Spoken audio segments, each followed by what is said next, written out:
Hey, welcome to the channel. We are playing Dagon today. Did a playthrough already. It was really fun, so I thought I'd make a video on it. There's some trivia pieces here. I missed a couple of them on my first run. So this will be like a little walkthrough, just kind of going through the whole gameplay. So yeah, let's get this going.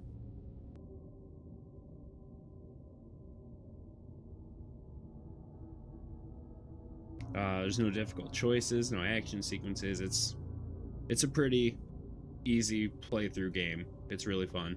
Definitely recommend it. It's free on Steam right now, so. I am writing this under an appreciable mental strain, since by tonight I shall be no more. Ooh. Alright, so basically, yeah, during the game you'll encounter interactive elements. So there's things that progress the story. There's just little things in the game. In the bottom right, you see right there the little branches, so that's going to be your trivia. They're just going to be Lovecraft's letters, so they kind of throw those into the game.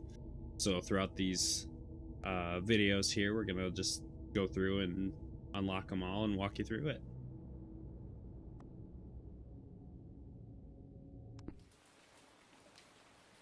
Alright, so we got our first little interaction. We can actually move now. So your first trivia is going to be down here.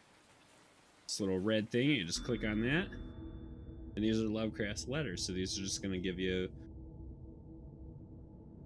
lots of letters and, you know, little tidbits about the story. And there's 30 total of these in the whole game. So we're just going to kind of go through and find them all. I love this little tidbit here. Lovecraft would often skip meals to afford postage. That is insane to me.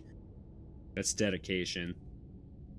Collections of his correspondence have been published in various books, and selected letters can be found online. Some readers consider them his most important legacy. That is mind-blowing. I love that. Alright, so we read that here. Just kind of check the room out.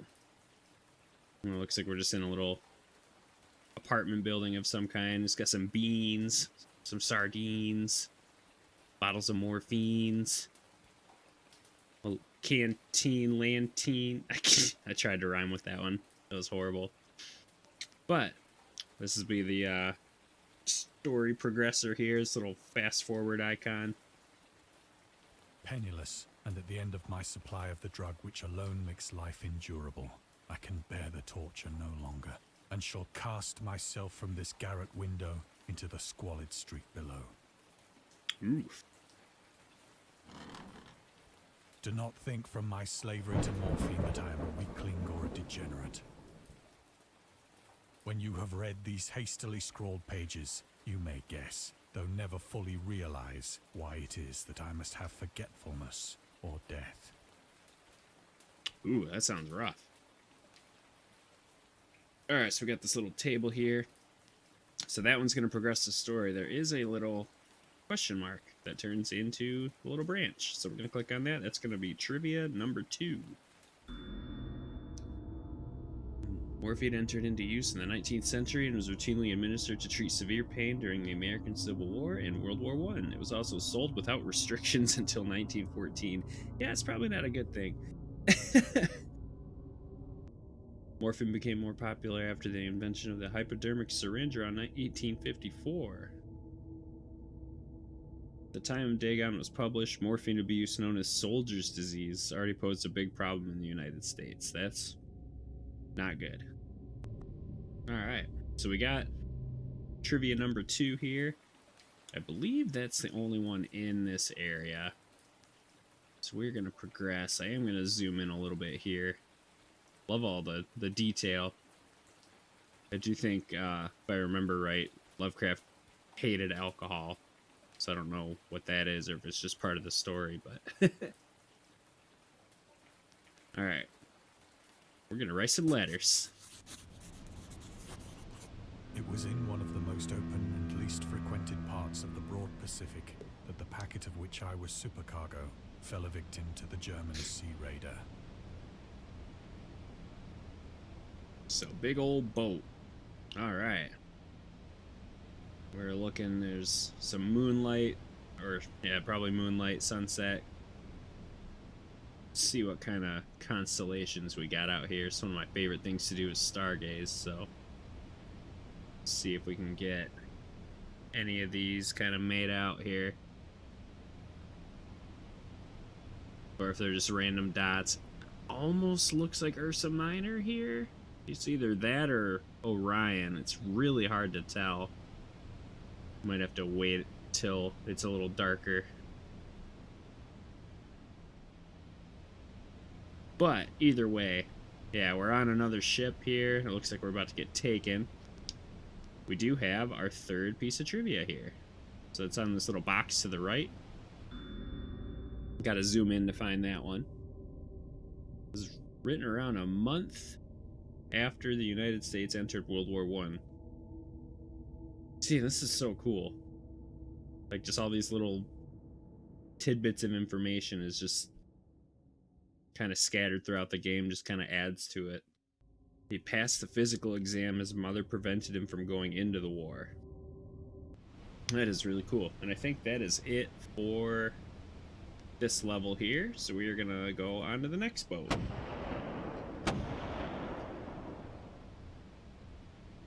The Great War was then at its very beginning, and the ocean forces of the Hun had not completely sunk to their later degradation, so that our vessel was made a legitimate prize, whilst we of her crew were treated with all the fairness and consideration due us as naval prisoners. Ooh. On another boat, taken prisoner here. Looks like the sun's setting over there. Still trying to see if we can stargaze even a little bit. Looks like off to the right a little bit. There's something there. Hard to tell. But this will also bring us to trivia number 4. It'll be this flag over here. The Huns were Central Asian nomads who established a dominion in Europe and invaded the Roman Empire in the 5th century AD. They were known as brutal, deadly warriors and masters of quick raids who developed powerful composite bows, lassos, and early siege weapons. See, that is something I didn't know. It was really cool. So there's even some world history kind of built into this game too. British used the word Hun as a synonym for Germans in order to emphasize their brutality. However, the term originated when the German Emperor Wilhelm II gave a speech to his troops on the 27th of July, 1900. A long time ago. The refusal to take prisoners was a clear breach of the laws and customs of war. Huh.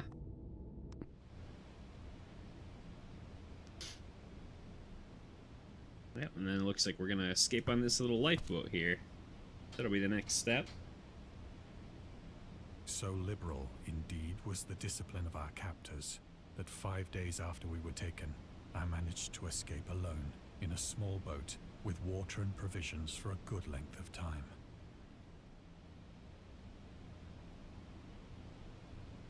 Still not seeing any constellations here.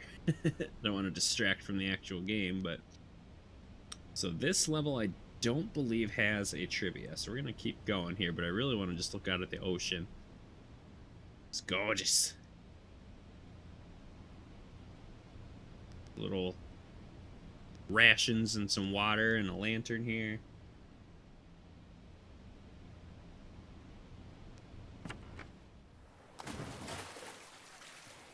Alright, we escaped in the lifeboat. When I finally found myself adrift and free, I had but little idea of my surroundings. Never a competent navigator, I could only guess vaguely by the sun and stars that I was somewhat south of the equator. Of the longitude, I knew nothing, and no island or coastline was in sight. Oh, that would be terrifying, just be floating out in the ocean like this.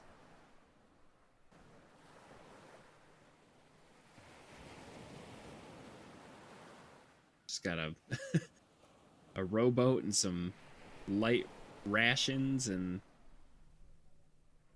Oh, man. Yeah, so this one was hard for me to find the first time, even though there's that big circle. Really hard to see.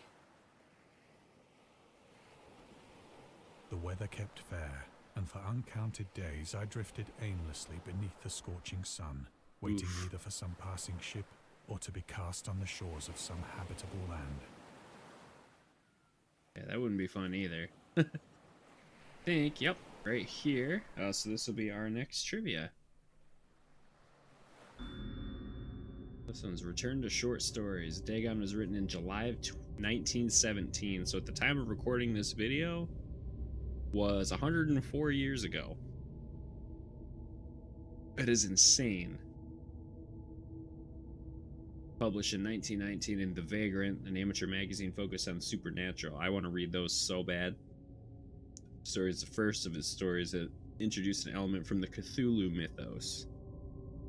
He burnt... Whoa, what?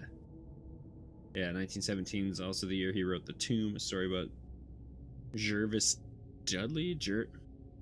Jervis Dudley? I should probably learn how to pronounce that.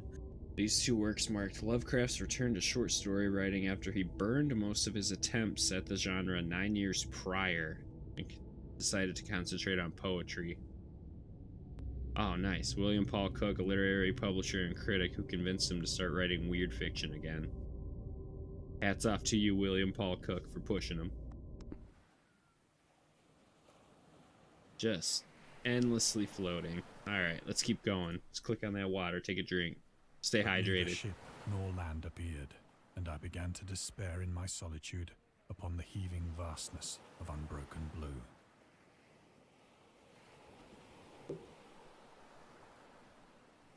The change happened whilst I slept. Its details I shall never know. What? For my slumber, though troubled and dream-infested, was continuous. Ah! We got tentacles, everybody. Holy. Still unsettling to look at. Just a squid staring at us in the face. And there's dookie everywhere. Got tentacles eating up everything. Let's click on this. Look at that. Look at him. Just staring at us. When at last I awoke, it was to discover myself half sucked into a slimy expanse of hellish black mire, which extended about me in monotonous undulations as far as I could see. Ooh. And in which my boat lay grounded some distance away. Though one might well imagine that my first sensation would be of wonder at so prodigious and unexpected a transformation of scenery, I was in reality more horrified than astonished.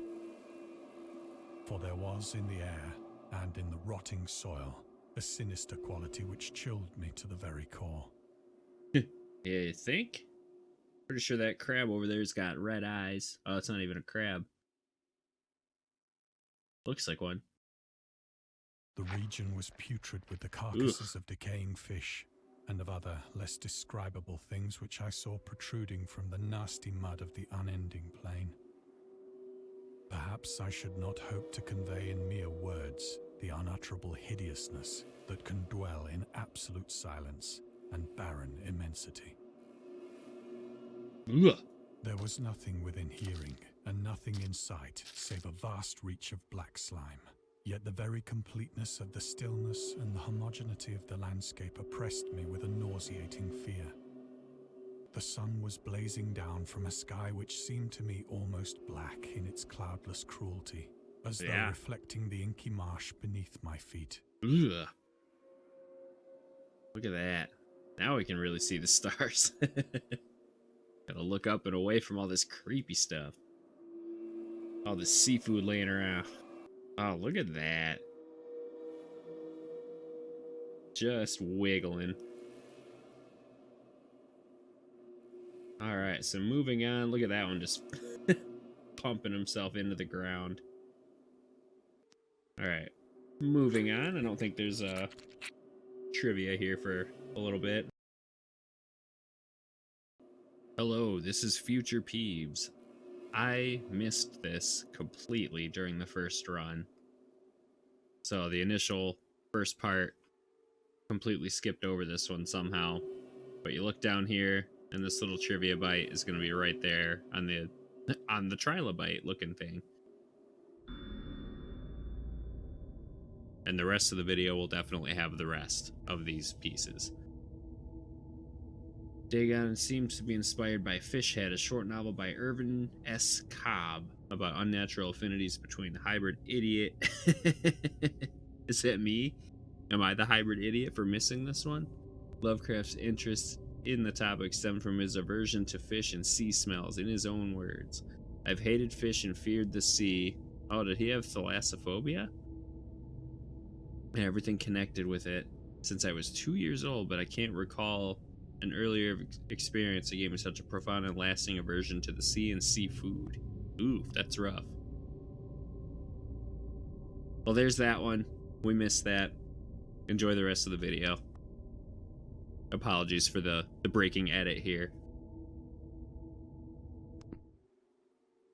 A little As I crawled collectible. into the stranded boat, I realized that only one theory could explain my position. Through some unprecedented volcanic upheaval, a portion of the ocean floor must have been thrown to the surface, exposing regions for which innumerable millions of years had lain hidden under unfathomable watery depths. It's making poopy islands everywhere. So great was the extent of the new land which had risen beneath me that I could not detect the faintest noise of the surging ocean, straining my ears as I might. Ugh. Nor were there any seafowl to prey upon the dead things. No birds and all this dookie. Look at that. The sardines survived. They got canned up. Volcanic eruptions sometimes result in the creation of islands. Most of them are transient and erode after some time. Some prove permanent. Floating pumice can move across long distances. And transport barnacles. Macroalgae that cling to it. 2001 rafts of pumice created during the eruption of a volcano near Tonga in Polynesia reached Australia? That's a long time to swim.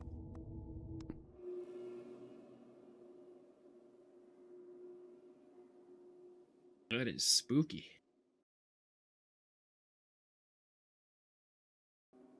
For several hours I sat thinking or brooding in the boat, which lay upon its side and afforded a slight shade as the sun moved across the heavens. As the day progressed, the ground lost some of its stickiness and seemed likely to dry sufficiently for traveling purposes in a short time. The little muddy hill looks like it just ate some Taco Bell. He's fighting for his life over there. That night I slept but little, and the next day I made for myself a pack containing food and water, preparatory to an overland journey in search of the vanished sea and possible rescue.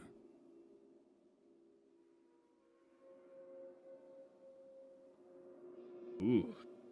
Just tentacles above our boat there. Oh, that looks really cool.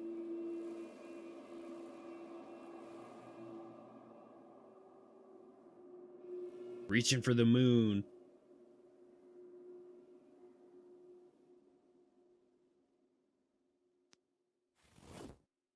On the third morning, I found the soil dry enough to walk upon with ease. The odor of the fish was maddening, but I was too much concerned with graver things to mind so slight an evil, and set out boldly for an unknown goal. Oh, look, that fish stood up. Stood up. It's swimming now. Into the sunset. Or is it the sunrise now? It's probably sunrise, yep. All day I forged steadily westward, guided by a faraway hummock which rose higher than any other elevation on the rolling desert. A hammock? They got hammocks out here. Oh, that's just weird looking. Wonder if that's like a squid carcass or something. I don't really know much about the ocean. Ooh, look at that. Onward! Oh, hello. There's a whale. Look at all this. That was weird. The music stopped there for a second. Going towards the hammock. All right, let's go. There's some weird spiny looking things we're walking through. That night, I encamped, and on the following day still travelled toward the hummock, though that object seemed scarcely nearer than when I had first espied it. The hammock.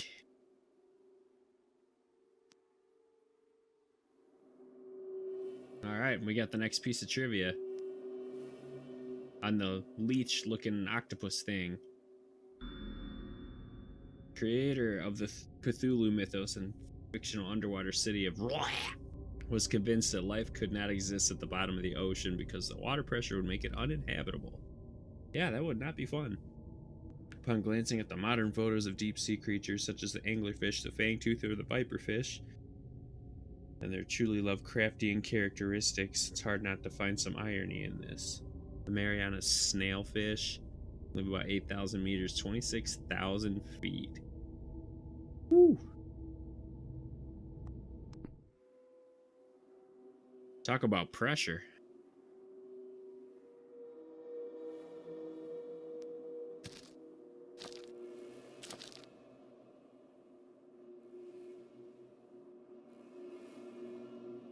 By the fourth evening, I attained the base of the mound, which turned out to be much higher than it had appeared from a distance. An intervening valley setting it out in sharper relief from the general surface. We found the hammock. Too weary to ascend, I slept in the shadow of the hill. Slept in the shadow of the hill. I know not why my dreams were so wild that night. But ere the waning and fantastically gibbous moon had risen far above the eastern plain, I was awake in a cold perspiration, determined to sleep no more. He's wanting to get out there. But for this episode, we are going to call it. We are just about halfway through the game. So keep an eye out for part 2, and we'll see you next time. Thanks for watching.